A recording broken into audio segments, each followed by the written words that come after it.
great and small. "Off with his head," she said without even looking round. "I'll fetch the executioner myself," said the king eagerly, and he hurried off. Alice thought she might as well go back and see how the game was going on, as she heard the queen's voice in the distance, screaming with passion.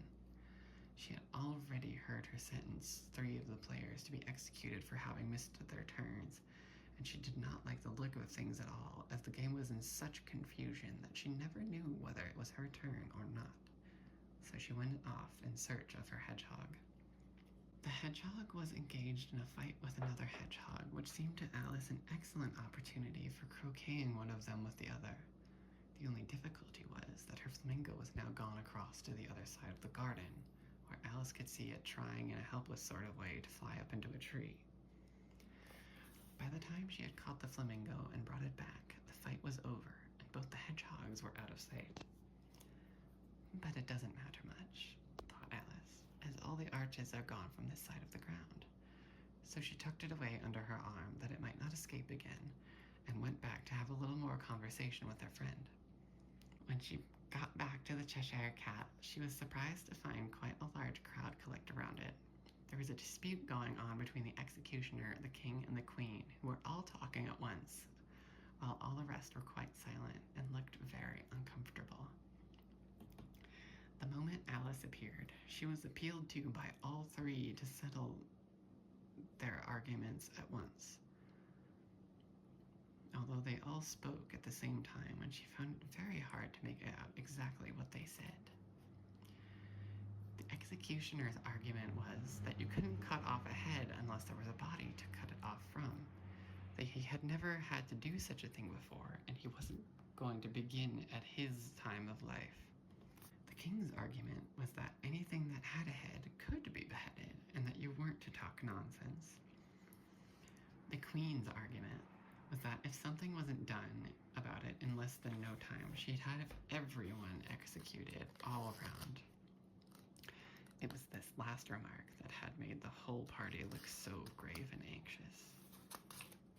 Alice could think of nothing else to say but, "It belongs to the Duchess. You'd better ask her about it." "She's in prison," said the queen to the executioner. "Fetch her here." And the executioner went off like an arrow.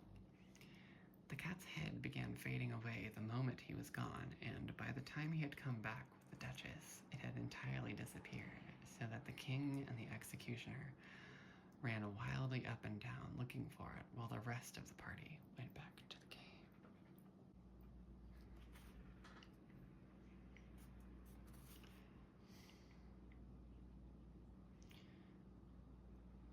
"You can't think how glad I am to see you again, you dear old thing," said the Duchess, as she tucked her arm affectionately under Alice's, and they walked off together. Alice was very glad to find her in such a pleasant temper, and thought to herself that perhaps it was only the pepper that had made her so savage when they met in the kitchen. "When I'm a Duchess," she said to herself, but not in a very hopeful tone, "I won't have any pepper in my kitchen at all. Soup does very well without. Maybe it's always pepper that makes people hot-tempered," she went on, very pleased at having found out a new kind of rule. "And vinegar that makes them sour, and chamomile that makes them bitter, and barley sugar and such things that make children sweet-tempered. I only wish people knew that. Then they wouldn't be so stingy about it, you know." She had quite forgotten the Duchess by this time, and was a little startled when she heard her voice close to her ear. "You're thinking about something, my dear, and that makes you forget to talk. I can't tell you just now what the moral of that is, but I shall remember it in a bit."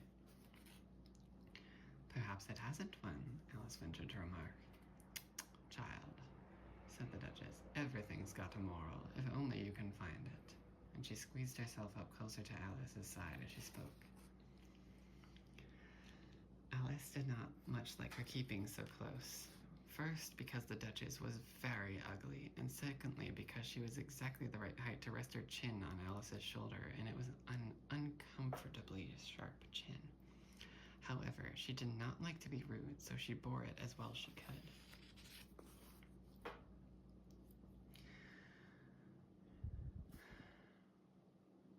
The game's going on rather better now, she said, by the way of keeping up the conversation a little. "'Tis so," said the Duchess, "and the moral of that is, oh, 'tis love that makes the world go round." "Somebody said," Alice whispered, "that it's done by everybody minding their own business." "Ah, well, it means much the same thing," says the Duchess, digging her sharp little chin into Alice's shoulder as she added, "and the moral of that is, take care of the sense, and the sounds will take care of themselves." How fond she is of finding morals in things, Alice thought to herself.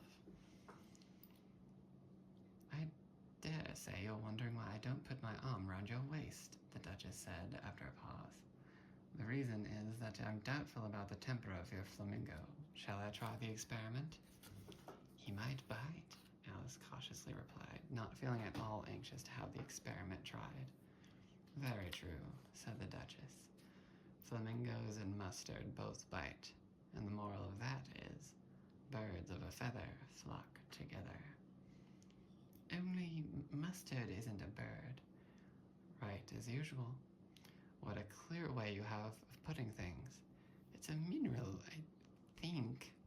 "Of course it is," said the Duchess, who seemed ready to agree with everything that Alice said.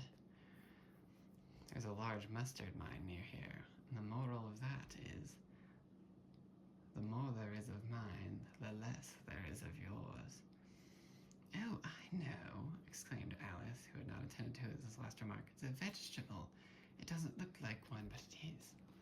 I quite agree with you," said the Duchess, "and the moral of that is, be what you would seem to be, or if you'd like to put it more simply, never imagine yourself not to be otherwise than what it might appear to others, that what you were or might have been was not otherwise than what you had been would have appeared to them to be otherwise." "I think I should understand that better," Alice said very politely, "if I had it written down, but I can't quite follow it as you say it." "That's nothing to what I could say if I chose," said the Duchess in her pleased tone. "Pray don't trouble yourself to say it any longer than that," said Alice. "Oh, don't talk about trouble," said the Duchess. "I make you a present of everything I've said as yet." "A cheap sort of present," thought Alice. "I'm glad people don't give birthday presents like that," but she did not venture to say it out loud. "Thinking again?" the Duchess asked, with another dig of her sharp little chin. "I've a right to think," said Alice sharply, for she was beginning to feel a little worried. "Just about as much, right," said the Duchess, "as pigs have to fly, and But here, to Alice's great surprise, the Duchess's voice died away, even in the middle of her favorite word, moral. The arm that was linked into hers began to tremble. Alice looked up, and there stood the Queen in front of them, with her arms folded, frowning like a thunderstorm. "A fine day, Your Majesty," the Duchess began in a low, weak tone. "Now I give you fair warning," shouted the Queen, stamping on the ground as she spoke. "Either you or your head must be off, and that in about half no time. Take your choice." The Duchess took her choice and was gone in a moment. "Let's go on with the game," the Queen said to Alice, and Alice was much too frightened to say a word, but slowly followed her back to the croquet ground.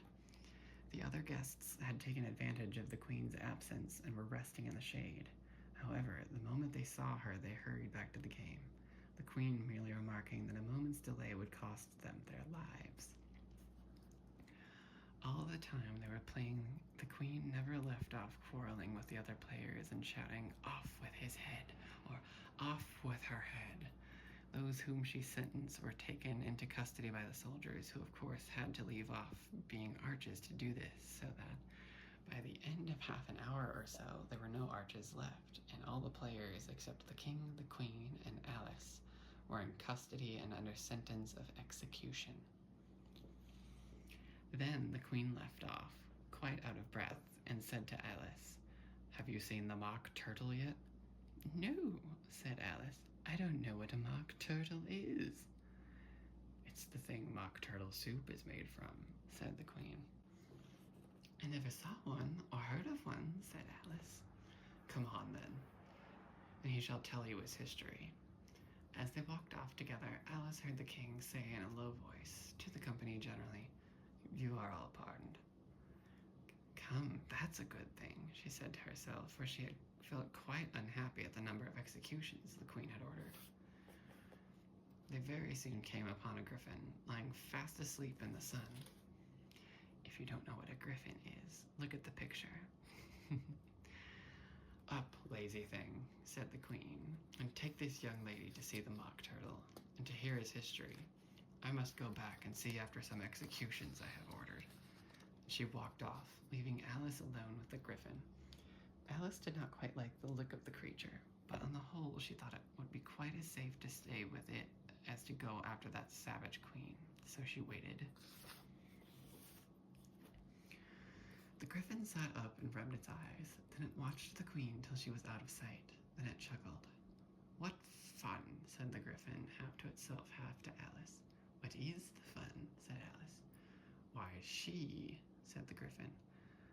"It's all her fancy, that. They never executes nobody, you know. Come on." "Everybody says come on here," thought Alice, as she went slowly after it. "I never was so ordered about before in all my life. Never." They had not gone far before they saw the mock turtle in the distance, sitting sad and lonely on a little ledge of rock. And as they came nearer, Alice could hear him sighing as if his heart would break. She pitied him deeply. "What is his sorrow?" she asked of the griffin. And the griffin answered very nearly in the same words as before. "It's all his fancy, that. He hasn't got no sorrow, you know. Come on." So they went up to the mock turtle, who looked at them with large eyes full of tears, but said nothing. "This here young lady," said the griffin, "she wants for to know your history, she do." "I'll tell her," said the mock turtle in a deep, hollow tone. "Sit down, both of you, and don't speak a word till I have finished." So they sat down, and nobody spoke for some minutes. Alice thought to herself, "I don't see how he can ever finish if he doesn't begin." But she waited patiently.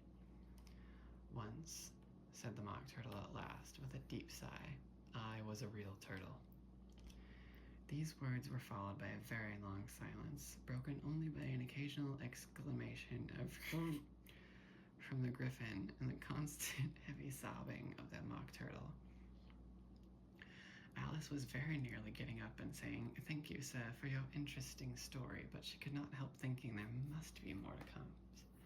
So she sat still and said nothing.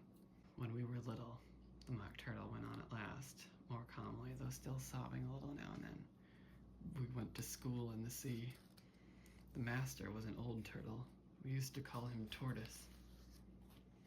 "Why did you call him Tortoise if he wasn't one?" asked Alice. "We called him Tortoise because he taught us," said the mock turtle angrily. "Really, you are very dull." "You ought to be ashamed of yourself for asking such a simple question," added the griffin, and then they both sat silent and looked at poor Alice, who felt ready to sink into the earth. At last, Griffin said to the mock turtle, "Drive on, old fellow. Don't be all day about it." He went on in these words.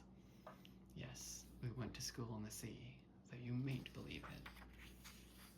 "I never said I didn't," interrupted Alice. "You did." "Hold your tongue," added the griffin, before Alice could speak again. The mock turtle went on. "We had the best of educations. In fact, we went to school every day." "I've been to a day school too," said Alice. "You needn't be so proud as all that." "With extras?" asked the mock turtle, a little anxiously. "Yes," said Alice. "We learned French and music." "And washing?" said the mock turtle. "Certainly not," said Alice indignantly. "Ah, Then yours wasn't a really good school, said the Mock Turtle in a tone of great relief. Now at ours, they had, at the end of the bill, French, music, and washing. Extra. You couldn't have wanted it much, said Alice. Living at the bottom of the sea. I couldn't afford to learn it, said the Mock Turtle with a sigh. I only took the regular course. What was that? Inquired Alice. Reeling and writhing, of course, to begin with, the Mock Turtle replied. And then the different branches of arithmetic, ambition, distraction, uglification, and derision. I never heard of uglification, Alice ventured to say. What is it? The Griffin lifted up both of its paws in surprise. Never heard of uglifying, it exclaimed. You know what to beautify is, I suppose. Yes, said Alice doubtfully. It means to make anything prettier. Well then, the Griffin went on, if you don't know what to uglify is, you are a simpleton. Alice did not feel encouraged to ask any more questions about it, so she turned to the Mock Turtle and said, What else had you to learn?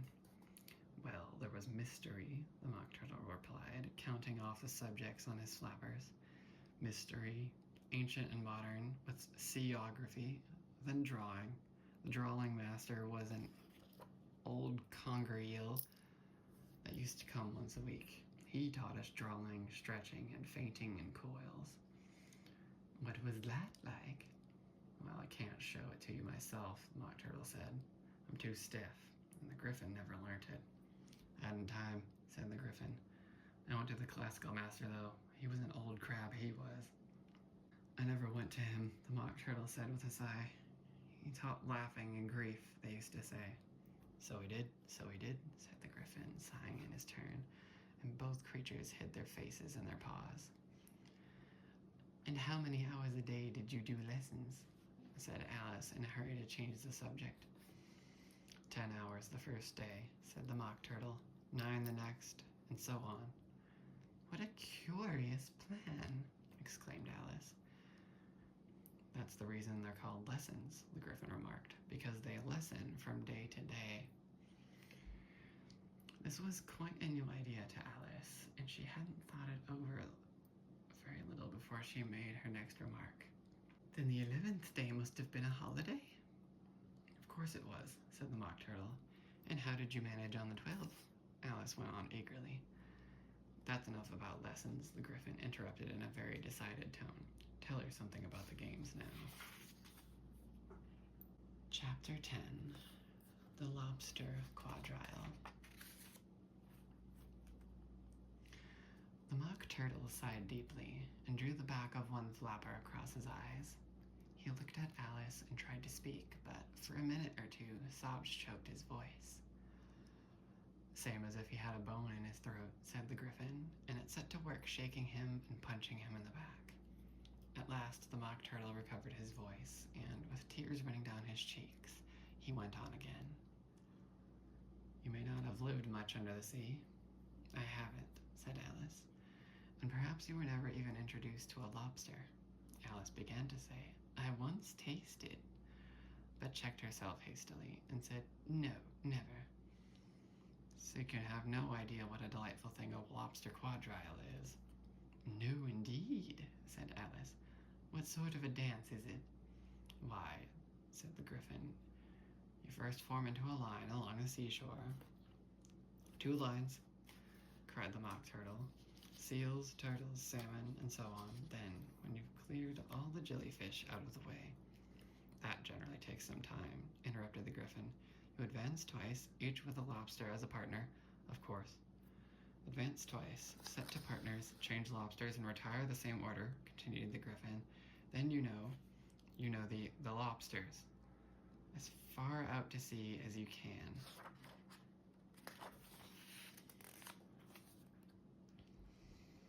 Swim after them, screamed the Griffin. Turn a somersault in the sea, cried the Mock Turtle, capering wildly about. Change lobsters again, yelled the Griffin at the top of its voice. Back to land again, and that's all the first figure, said the Mock Turtle, suddenly dropping his voice.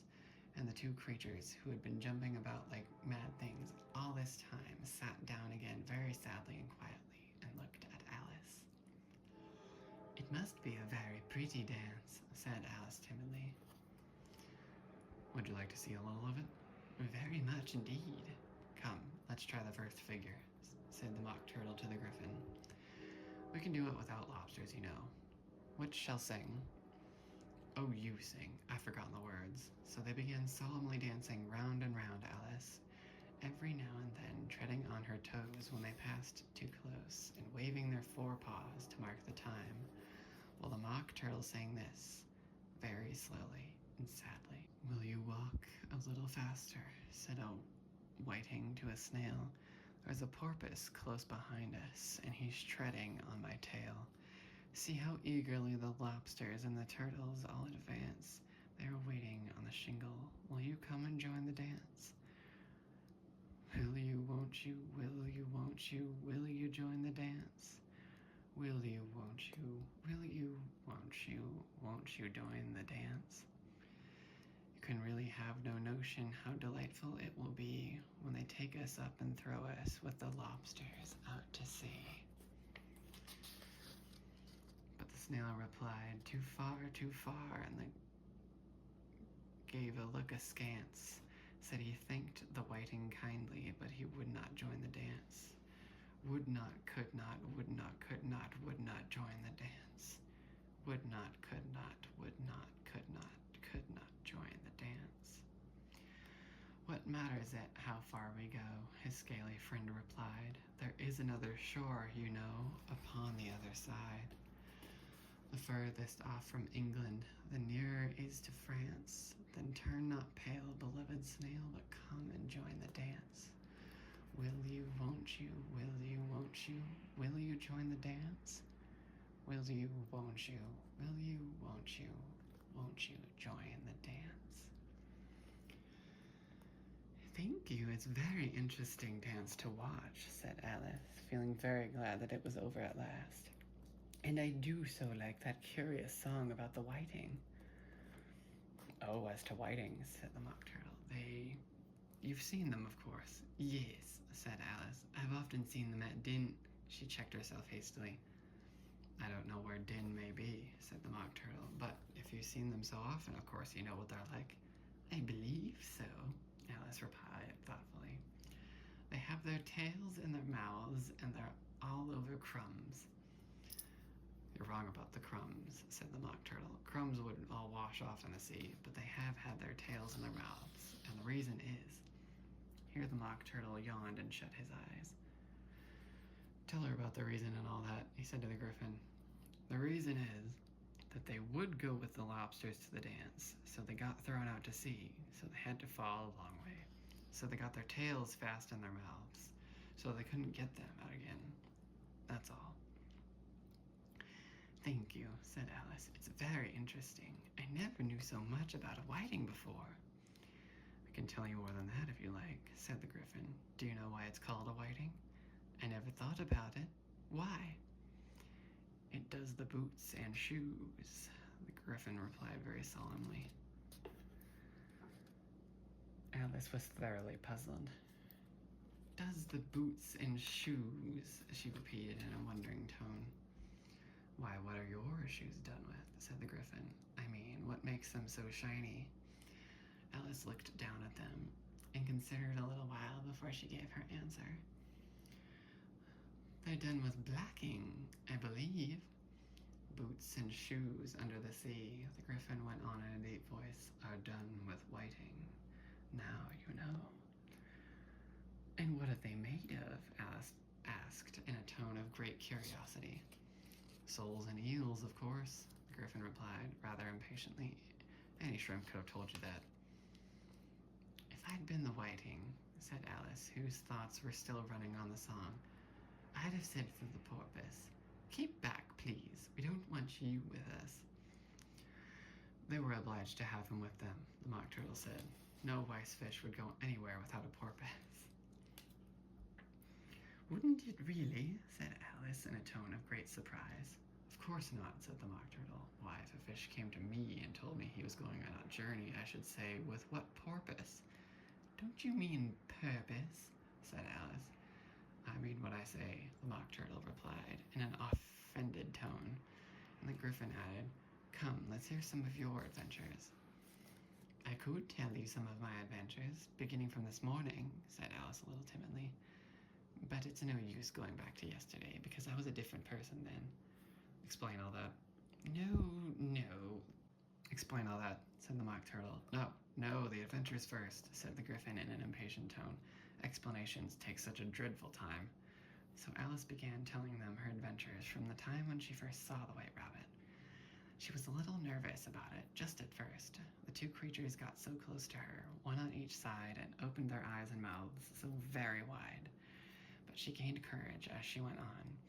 Her listeners were perfectly quiet till she got to the part about her repeating, You are old, Father William, to the caterpillar, and the words all coming or different, and then the Mock Turtle drew a long breath and said, That's very curious.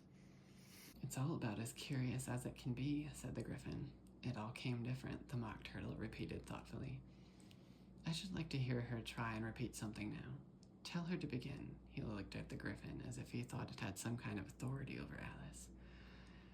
Stand up and repeat, 'Tis the voice of the sluggard, said the Gryphon.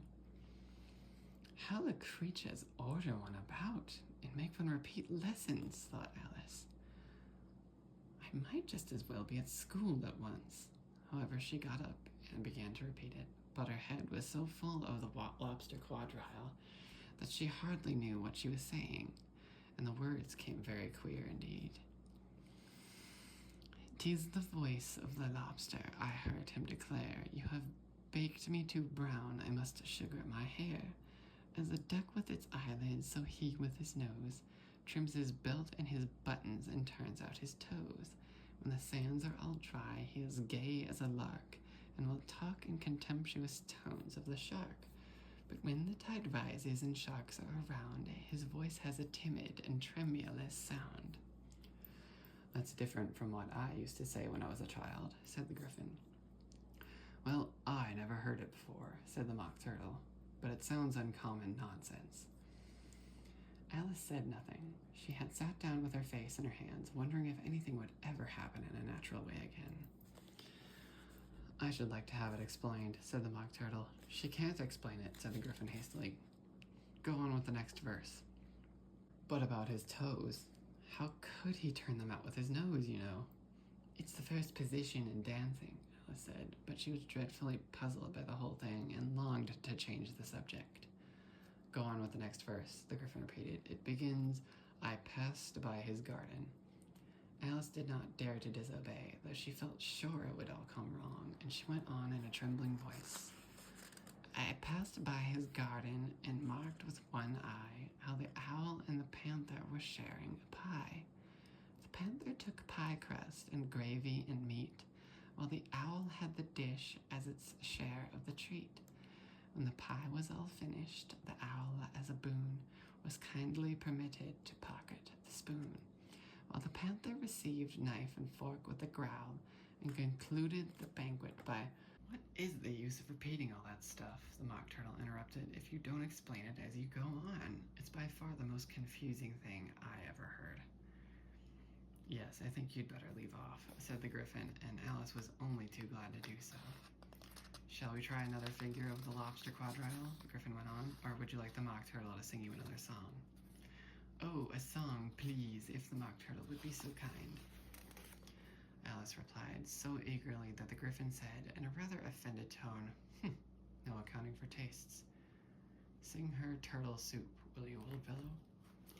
The Mock Turtle sighed deeply and began, in a voice choked with sobs, to sing this. Beautiful soup, so rich and green, waiting in a hot tureen.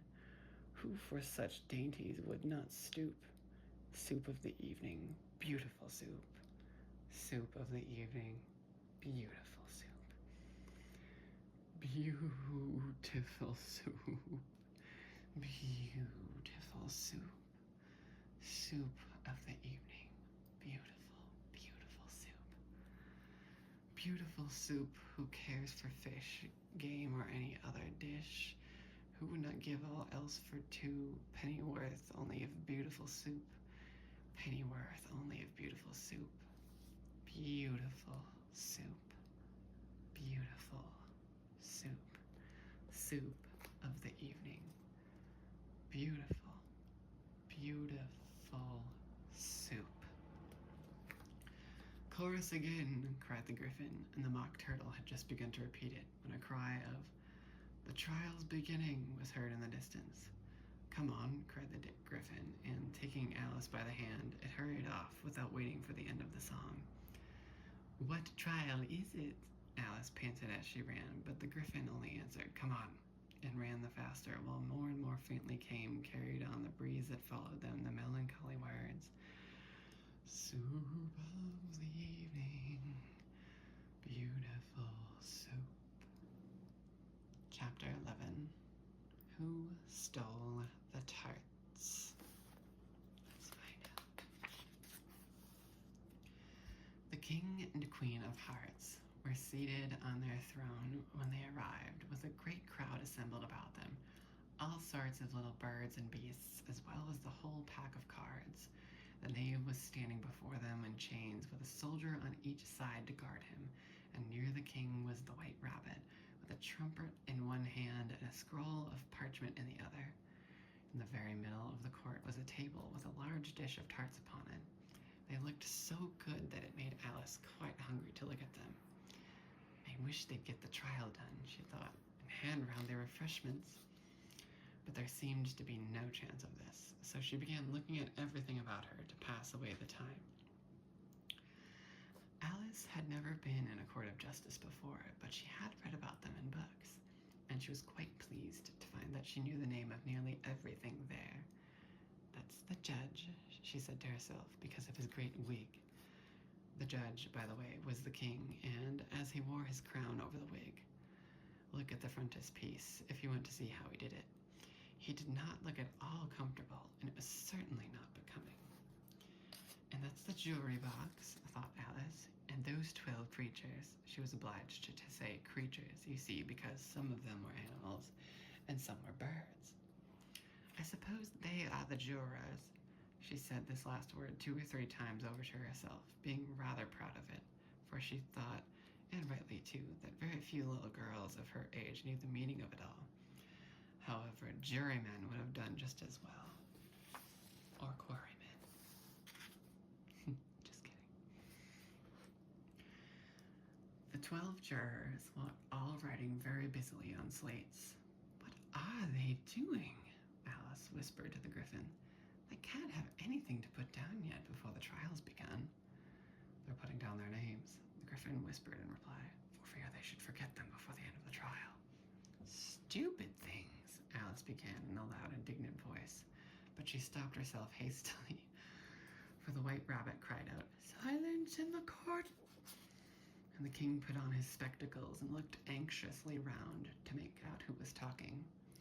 Alice could see, as well as if she were looking over their shoulders, that all the jurors were writing down stupid things on their slates, and she could even make out that one of them didn't know how to spell stupid, and that he had to ask his neighbor to tell him.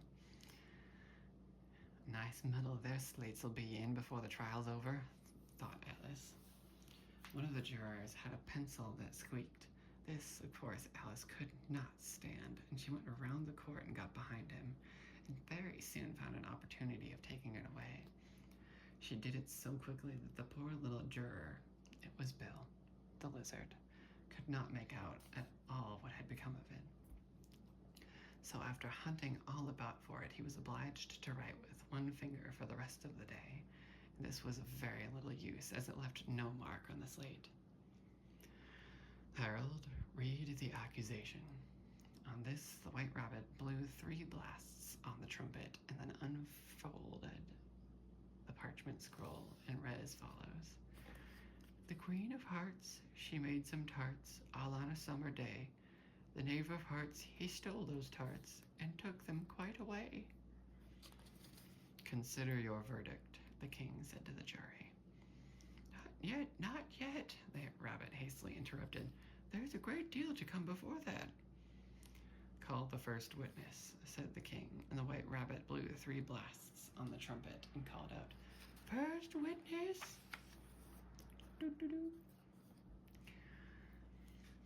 The first witness was the Hatter. He came in with a teacup in one hand and a piece of bread and butter in the other. I beg your pardon, your majesty, he began, for bringing these in, but I hadn't quite finished my tea when I was sent for. You ought to have finished, said the king. When did you begin? The Hatter looked at the March Hare, who had followed him into the court, arm in arm with the Dormouse. 14th of March, I think it was, he said. 15th, said the March Hare. 16th, said the Dormouse. Write that down, the king said to the jury, and the jury eagerly wrote down all 3 dates on their slates and then added them up and reduced the answer to shillings and pence. Take off your hat, the king said to the Hatter. It isn't mine. Stolen, the king exclaimed, turning to the jury, who instantly made a memorandum of the fact. I keep them to sell, the Hatter added as an explanation. I have none of my own. I'm a Hatter. Here the queen put on her spectacles and began staring hard at the Hatter, who turned pale and fidgeted. Give your evidence, said the king, and don't be nervous, or I'll have you executed on the spot. This did not seem to encourage the witness at all. He kept shifting from one foot to the other, looking uneasily at the queen, and in his confusion he bit a large piece out of his teacup instead of the bread and butter. Just at this moment, Alice felt a very curious sensation which puzzled her a good deal until she made out what it was. She was beginning to grow larger again. She thought at first that she would get up and leave the court, but on second thoughts, she decided to remain where she was as long as there was room for her. I wish you wouldn't squeeze so, said the Dormouse, who was sitting next to her. I can hardly breathe. I can't help it, said Alice very meekly. I'm growing. You've no right to grow here. Don't talk nonsense, said Alice more boldly. You know you're growing too. Yes, but I grow at a reasonable pace, said the Dormouse, not in that ridiculous fashion, and he got up very sulkily and crossed over to the other side of the court. All this time, the queen had never left off staring at the Hatter, and just as the Dormouse crossed the court, she said to one of the officers up the court, Bring me the list of the singers in the last concert, on which the wretched Hatter trembled so that he shook off both his shoes. Give your evidence, the king replied angrily, or I'll have you executed whether you're nervous or not. I'm a poor man, your majesty, the Hatter began in a trembling voice, and I haven't begun my tea, not above a week or so. And what was the bread and butter getting so thin in the twinkling of the tea? The twinkling of what? It began with the tea, the Hatter replied. Of course twinkling begins with the tea, said the king sharply. Do you take me for a dunce? Go on. I'm a poor man, the Hatter went on, and most things twinkled after that. Only the March Hare said. I didn't, the March Hare interrupted in a great hurry. You did. I deny it. He denies it. Leave out that part. Well, at any rate, the Dormouse said, the Hatter went on, looking anxiously round to see if he would deny it too, but the Dormouse denied nothing, being fast asleep. After that, I cut some more bread and butter. But what did the Dormouse say? One of the jury asked. That I can't remember, said the Hatter. You must remember, remarked the king, or I'll have you executed. The miserable Hatter dropped his teacup and bread and butter and went down on one knee. I'm a poor man, your majesty, he began.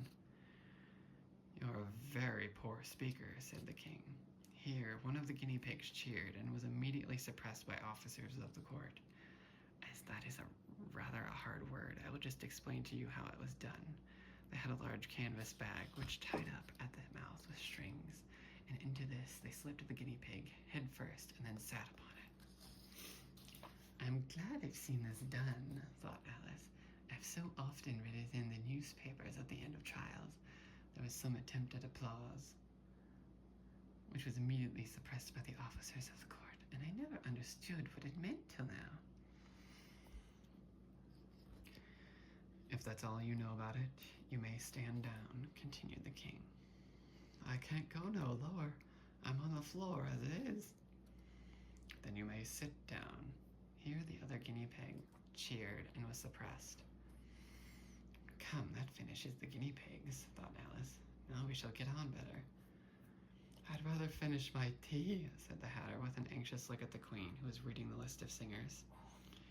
You may go, said the king, and the Hatter hurriedly left the court without even waiting to put his shoes on. Then just take his head off outside, the Queen added to one of the officers, but the Hatter was out of sight before the officer could get to the door. Call the next witness. The next witness was the Duchess's cook. She carried the pepper box in her hand, and Alice guessed who it was even before she got into the court by the way the people near the door began sneezing all at once. Give your evidence, said the king. Shan't, said the cook. The king looked anxiously at the White Rabbit, who said in a low voice, Your Majesty must cross-examine this witness.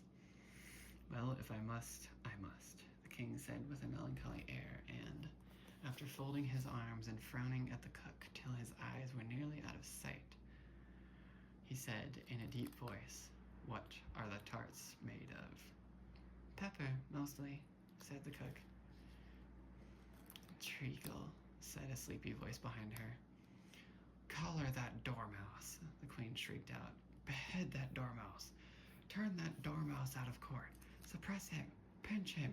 Off with his whiskers.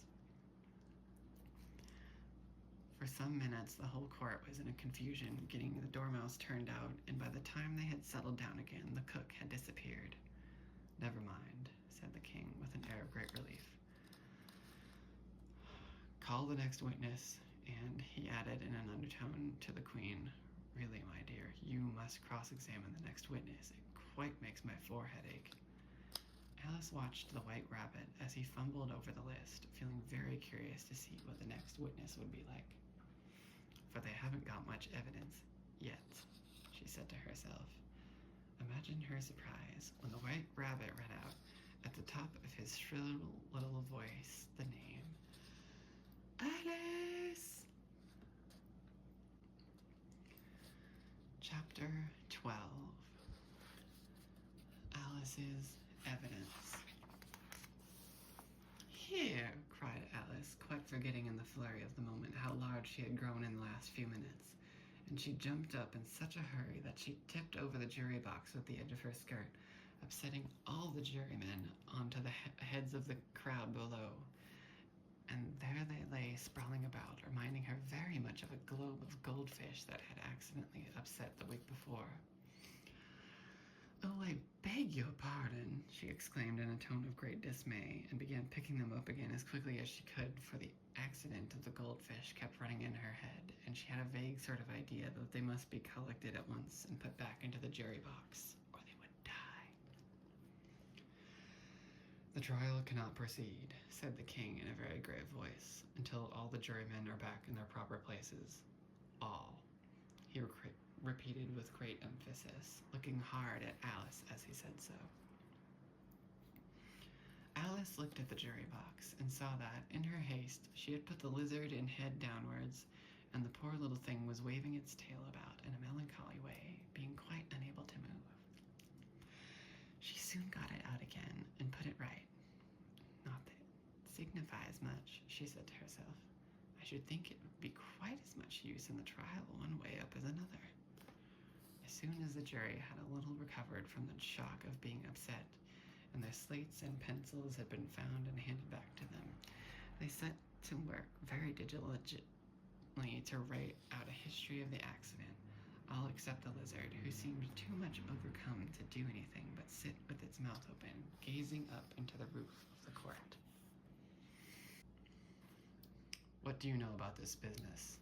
The king said to Alice. Nothing, said Alice. Nothing whatever, persisted the king. Nothing whatever, said Alice. That's very important, the king said, turning to the jury. They were just beginning to write this down upon their slates when the White Rabbit interrupted.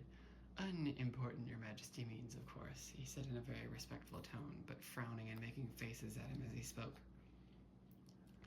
Unimportant, of course, I meant, the king hastily said, and went on to himself in an undertone, important, unimportant, unimportant, important, as if he were trying which word sounded best. Some of the jury wrote it down important and some unimportant. Alice could see this as she was near enough to look over their slates. But it doesn't matter a bit, she thought to herself. At this moment, the king, who had been for some time since busily writing in his notebook, called out, "Silence!" and read out from his book, Rule 42. All persons more than a mile high to leave the court. Everybody looked at Alice. I'm not a mile high, said Alice. You are, said the king. Nearly 2 miles high, said the queen. Well, I shan't go at any rate, said Alice. Besides, that's not a regular rule. You invented it just now. It's the oldest rule in the book, said the king. Then it ought to be number 1, said Alice. The king turned pale and shut his notebook hastily. Consider your verdict, he said to the jury in a low, trembling voice.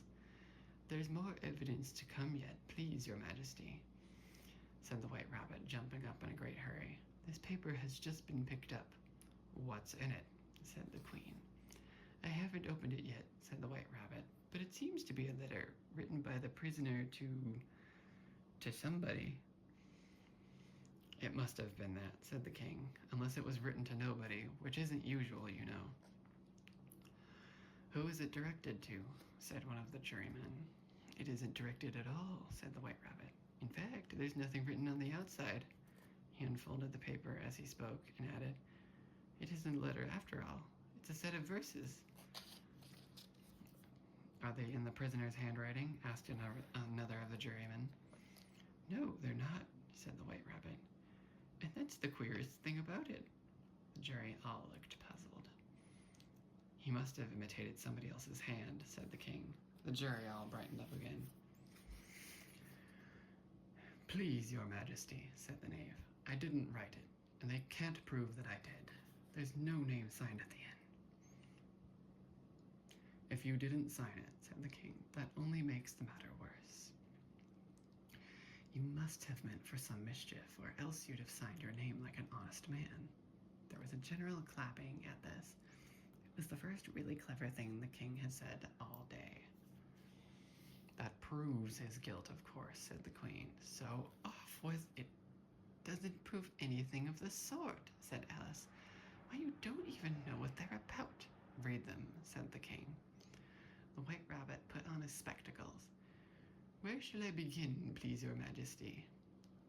He asked. Begin at the beginning, the king said very gravely, and go on till you come to the end, then stop.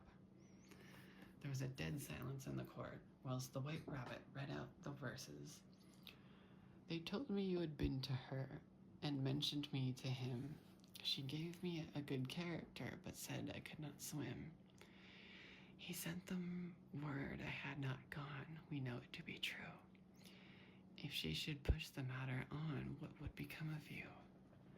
I gave her 1, they gave him 2, we gave us 3 or more. They all returned from him to you, till they were mine before. If I or she should chance to be involved in this affair, he trusts to you to set them free exactly as we were. My motion was that you had been, before she had this fit, an obstacle that came between him and ourselves and it. Don't let him know she liked them best, for this must ever be a secret kept from all the rest, between yourself and me. That's the most important piece of evidence we've heard yet, said the king, rubbing his hands. So now let the jury... If any one of them can explain it, said Alice. She had grown so large in the last few minutes that she wasn't a bit afraid of interrupting him. I'll give him 6 pence. I don't believe there's an atom of meaning in it. The jury all wrote down on their slates. She doesn't believe there's an atom of meaning in it, but none of them attempted to explain the paper. If there's no meaning in it, said the king, that saves a world of trouble, you know, as we needn't try to find any. And yet I don't know, he went on, spreading out the verses on his knee and looking at them with one eye. I seem to see some meaning in them, after all. Said I could not swim. You can't swim, can you? He added, turning to the knave. The knave shook his head sadly. Do I look like it? He said, which he certainly did not, being made entirely of cardboard. All right, so far, said the king, and he went on muttering over the verses to himself. We know it to be true. That's the jury, of course. If she should push the matter on, that must be the queen. What would become of you? What indeed? I gave her one, they gave him two. Why, that must be what he did with the tarts, you know. But it goes on, they all returned from him to you, said Alice. Why, there they are, said the king triumphantly, pointing to the tarts on the table. Nothing can be clearer than that. Then again, before she had this fit. You never had fits, my dear, I think, he said to the queen. Never, said the queen furiously, throwing an inkstand at the lizard as she spoke. The unfortunate little Bill had left off writing on his slate with one finger, as he found it made no mark, but he now hastily began again, using the ink that was trickling down his face as long as it lasted. Then the words don't fit you, said the king, looking round the court with a smile. There was a dead silence. It's a pun, the king added in an angry tone, and everybody laughed. Let the jury consider their verdict, the king said, for about the 20th time that day. No, no, said the queen. Sentence first, verdict afterwards. Stuff and nonsense, said Alice loudly. The idea of having the sentence first. Hold your tongue, said the queen, turning purple. I won't. Off with her head, the queen shouted at the top of her voice. Nobody moved. Who cares for you, said Alice. She had grown to her full size by this time. You're nothing but a pack of cards. The whole pack rose up into the air and came flying down upon her. She gave a little scream, half of fright and half of anger, and tried to beat them off, and found herself lying on the bank with her head in the lap of her sister, who was gently brushing away some dead leaves that had fluttered down from the trees upon her face. Wake up, Alice, dear, said her sister. Why, what a long sleep you've had. Oh, I've had such a curious dream, said Alice, and she told her sister, as well as she could remember them, all these strange adventures of hers that you have just been reading about. And when she had finished, her sister kissed her and said, It was a curious dream, dear, certainly, but now run into your tea. It's getting late. So Alice got up and ran off, thinking while she ran, as well she might, what a wonderful dream it had been. But her sister sat still just as she left her, leaning her head on her hand, watching the setting sun, and thinking of little Alice and all her wonderful adventures, till she too began dreaming after a fashion. And this was her dream. First, she dreamed about little Alice herself. Once again, tiny hands were clasped upon her knee, and the bright, eager eyes were looking up into hers, and she could hear the very tones of her voice, and see that queer little toss of her head to keep back the wandering hair that would always get into her eyes. And still, as she listened, or seemed to listen, the whole place around her became alive with the strange creatures of her little sister's dream. The long grass rustled at her feet as the white rabbit hurried by. The frightened mouse splashed his way through the neighboring pool. She could hear the rattle of the teacups as the March Hare and his friends shared their never-ending meal. The shrill voice of the queen ordering off her unfortunate guests to execution. Once more the pig baby was sneezing on the Duchess's knee, while plates and dishes crashed around it. Once more the shriek of the griffin, the squeaking of the lizard's slate pencil, and the choking of the suppressed guinea pigs filled the air, mixed up with the distant sob of the miserable mock turtle. So she sat on, with closed eyes, and half believed herself in Wonderland, though she knew she had but to open them again, and all would change to dull reality. The grass would be only rustling in the wind, and the pool rippling to the waving of the reeds. The rattling teacups would change to tinkling sheep bells, and the queen's shrill cries to the voice of the shepherd boy, and the sneeze of the baby, the shriek of the griffin, and all the other queer noises would change, she knew, to the confused clamor of the busy farmyard, while the lowing of the cattle in the distance would take the place of the mock turtle's heavy sobs. Lastly, she pictured to herself how this same little sister of hers would, in the aftertime, be herself a grown woman, and how she would keep, through all her riper years, the simple and loving heart of her childhood, and how she would gather about her other little children and make their eyes bright and eager with many a strange tale, perhaps even with the dream of Wonderland of long ago, and how she would feel with all of their simple sorrows and find a pleasure in all their simple joys, remembering her own child life.